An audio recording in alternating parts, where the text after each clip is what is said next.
ప్రాణము అంబేద్కర్ ఎంత చక్కగా అంటే, నా ప్రయాణం అనే నాటకంబును ప్రదర్శించుటకు ఎన్నియో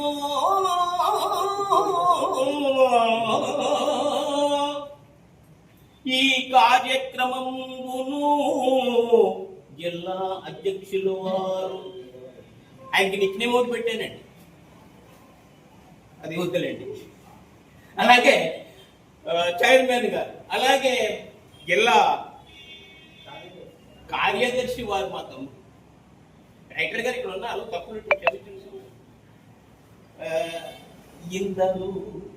ఎందరూ పెద్దలు చిన్నలు అందరూ కలిసి కార్యక్రమమును జయప్రదము చేయండయ్య మహనీయులారా. అక్కడ కళాకారుల్ని ప్రోత్సహించండి, పోషించద్దు. కళాకారుల్ని ప్రోత్సహించండి కానీ పోషించొద్దండి. ఇది మనందరికీ